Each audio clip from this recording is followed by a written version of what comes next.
जय मसीह की दोस्तों। आज हम एक ऐसा प्रश्न उठाने जा रहे हैं जिसे लेकर अक्सर लोग बाइबल और परमेश्वर के न्याय को लेकर भ्रमित हो जाते हैं। प्रश्न है, क्या लेव्य व्यवस्था 21:16 से 21 में परमेश्वर शारीरिक रूप से अपूर्ण लोगों के साथ पक्षपात करते हैं? क्या यह नियम उन लोगों के लिए अन्यायपूर्ण था? आज हम इसे बाइबल के संदर्भ और गहराई से समझेंगे। सेगमेंट 1, संदर्भ और पृष्ठभूमि।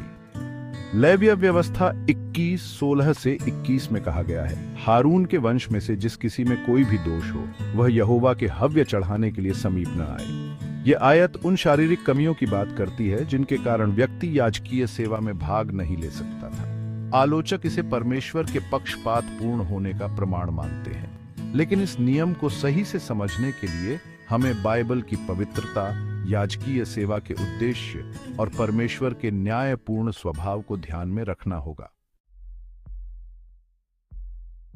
सेगमेंट 2, बाइबल में परमेश्वर का न्यायपूर्ण स्वभाव। पहला, परमेश्वर पक्षपाती नहीं है।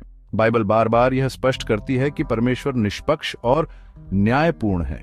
व्यवस्था विवरण 10:17 है, क्योंकि तुम्हारा परमेश्वर यहोवा किसी का पक्ष नहीं करता। प्रेरितों के काम 10:34-35, परमेश्वर किसी का पक्ष नहीं करता। हर जाति में जो उससे डरता और धर्म के अनुसार काम करता है वह उसके ग्रहण योग्य है। दूसरा, परमेश्वर का उद्देश्य पवित्र और प्रतीकात्मक था। परमेश्वर का हर नियम उसकी पवित्रता और न्याय को दिखाने के लिए था। लेव्य व्यवस्था के ये निर्देश याजकीय सेवा से संबंधित थे, न कि सभी मनुष्यों के लिए। सेगमेंट 3, याजकीय सेवा का उद्देश्य। याजकों का कार्य था इस्राएल और परमेश्वर के बीच मध्यस्थता करना। लेव्य व्यवस्था 21:6 में लिखा है, वे अपने परमेश्वर के लिए पवित्र ठहरे, क्योंकि वे यहोवा की अग्नि से चढ़ने वाले हव्य की भेंट चढ़ाते हैं। पुराने नियम में शारीरिक दोष को पाप और अशुद्धता का प्रतीक माना जाता था। याजकों का शारीरिक रूप से पूर्ण होना परमेश्वर की पवित्रता को दर्शाने का प्रतीक था।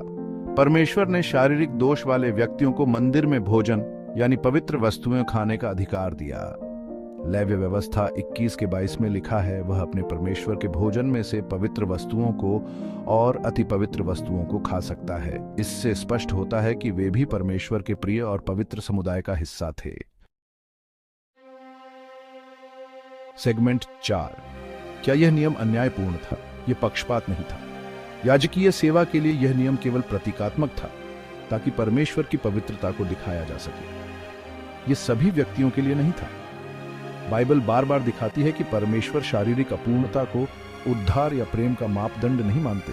यशायाह 56:3-5 में लिखा है, परदेशी और नपुंसक मैं उनके लिए अपने भवन और दीवारों के भीतर एक स्थान और नाम दूंगा। और मत्ती 11:28 में कहा गया है, हे सब परिश्रम करने वालों और बोझ से दबे हुए लोगों, मेरे पास आओ, मैं तुम्हें विश्राम दूंगा। नए नियम में सब समान है। यीशु मसीह ने यह स्पष्ट किया कि परमेश्वर मनुष्य के हृदय को देखते हैं, न कि बाहरी स्थिति को।